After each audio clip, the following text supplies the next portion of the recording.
Halo para guru dan orang tua hebat, kali ini saya akan menjelaskan mengenai memahami perkembangan kognitif dan emosional pada anak sekolah dasar.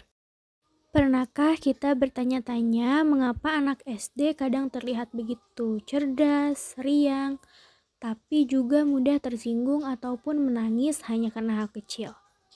Nah, di masa inilah usia sekolah dasar, anak sedang berada pada tahap pentingnya perkembangan kognitif dan emosional.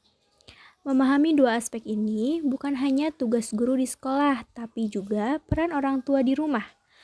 Mari kita pelajari bersama bagaimana mendampingi anak agar tumbuh cerdas sekaligus tangguh secara emosional. Menurut Jean Piaget, anak usia sekolah dasar berada pada tahap operasional konkret. Artinya, mereka mulai bisa berpikir secara logis, tapi masih terbatas pada hal-hal yang nyata dan bisa mereka lihat langsung. Mereka mulai mampu memahami sebab akibat, mengelompokkan benda, berhitung, membaca, dan menulis dengan lebih baik. Tapi, konsep yang abstrak serta keadilan, kebebasan, ataupun tanggung jawab masih perlu dijelaskan lewat contoh konkret dalam kehidupan sehari-hari. Contohnya, mereka lebih mudah menghitung menggunakan benda yang nyata dibandingkan menghitung dengan soal-soal yang hanya berupa angka-angka saja. Atau misalnya, contoh sederhana ketika guru menjelaskan mengenai pentingnya kejujuran. Anak-anak lebih mudah memahami jika diberi contoh seperti mengakui kesalahan saat menumpahkan air di kelas. Oleh karena itu, guru perlu menghadirkan pembelajaran yang konstekstual dan bermakna. Bukan hanya teori di buku saja, tetapi juga pengalaman yang nyata yang bisa mereka rasakan. Lalu, apa sih perkembangan emosional itu? Secara emosional, anak sekolah dasar sedang belajar mengenali dan mengendalikan perasaannya. Mereka mulai mengetahui bahwa marah, sedih, atau kecewa itu merupakan hal yang wajar. Tetapi belum selalu tahu cara untuk mengekspresikannya dengan tepat.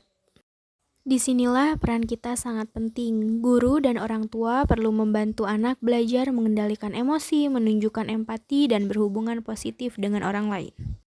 Contohnya ketika anak marah karena kalah dalam permainan, bantu dia mengenali perasaan itu.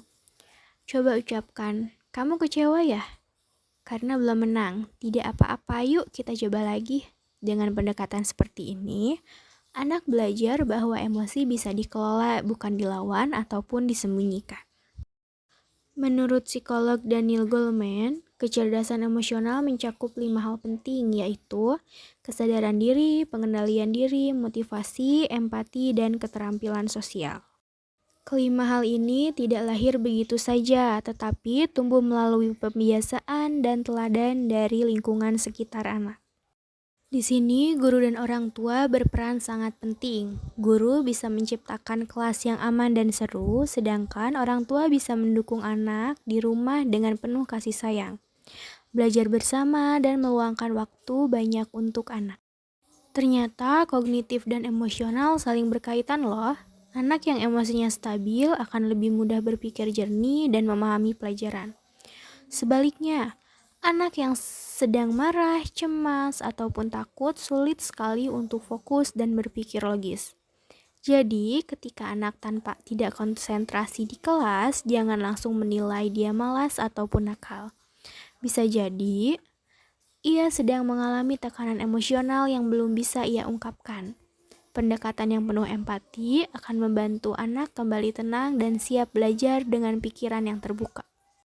Bapak Ibu, memahami perkembangan kognitif dan emosional bukan sekedar teori psikologi saja, tetapi kunci untuk membimbing anak menjadi pribadi yang cerdas, berempati, dan berkarakter.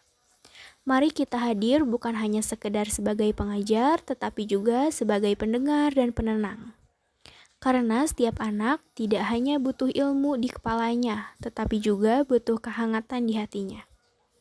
Terima kasih sudah mendampingi anak-anak kita dengan cinta dan kesabaran. Sampai jumpa di video berikutnya. Mari bersama kita tumbuhkan generasi yang cerdas pemikirannya, kuat hatinya, dan bahagia hidupnya.